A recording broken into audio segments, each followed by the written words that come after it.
Hello, എല്ലാവരും സുഖമായിരിക്കുന്നോ? നമുക്കിന്ന് ചൂടൊക്കെ ആയിട്ട് നമുക്ക് റിഫ്രഷ്മെന്റിന് വേണ്ടിയിട്ടുള്ള ഒരു നല്ല സ്മൂത്തി തയ്യാറാക്കാം.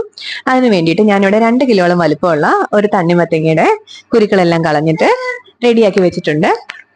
അതിനോടൊപ്പം ഒരു ചെറിയ കഷ്ണം ഇഞ്ചിയും 2 നാരങ്ങയുടെ നീരും ചേർത്ത് നമുക്കിത് മിക്സിയിലിട്ട് അടിച്ചെടുക്കാം. മധുരത്തിന് ആവശ്യമായ പഞ്ചസാര ചേർക്കുക. ഞാനിവിടെ 3-4 ടേബിൾ സ്പൂൺ പഞ്ചസാരയാണ് ചേർത്തിരിക്കുന്നത്.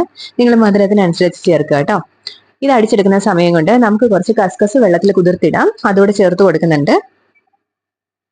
ഇനി ഇതെല്ലാം കൂടെ ഒന്ന് അടിച്ചെടുക്കാം. നമ്മൾ എപ്പോഴും സ്മൂത്തീസ് കഴിക്കുന്നതാണ് എപ്പോഴും നല്ലത്. നമ്മൾ ഈ ജ്യൂസുകൾ കഴിക്കുമ്പോൾ അതിന്റെ നാരുകളെല്ലാം തന്നെ നമ്മൾ നഷ്ടപ്പെടുത്താണ്. നമ്മൾ അതെല്ലാം കളയല്ലേ ചെയ്യുന്നത്. അതുകൊണ്ട് എപ്പോഴാണെങ്കിലും സ്പെഷ്യലി നമ്മുടെ കുഞ്ഞു മക്കൾക്ക് വേണ്ടി കൊടുക്കുമ്പോൾ എപ്പോഴും സ്മൂത്തി തയ്യാറാക്കി കൊടുക്കുക. ഇപ്പം നമ്മൾ അടിച്ചെടുത്തതിലേക്ക് ആവശ്യത്തിന് ഐസ് ഐസ് ക്യൂബ്സും അതോടൊപ്പം തന്നെ ഈ കസ്കസ് കുതിർത്തതും ചേർത്തിട്ട് ഒന്ന് ഇളക്കിയെടുക്കാം.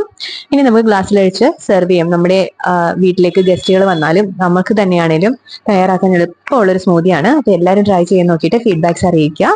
നമ്മുടെ ചാനൽ ഇഷ്ടപ്പെടുകയാണെങ്കിൽ ഒന്ന് സബ്സ്ക്രൈബും കൂടെ ചെയ്തേക്കാം കേട്ടോ.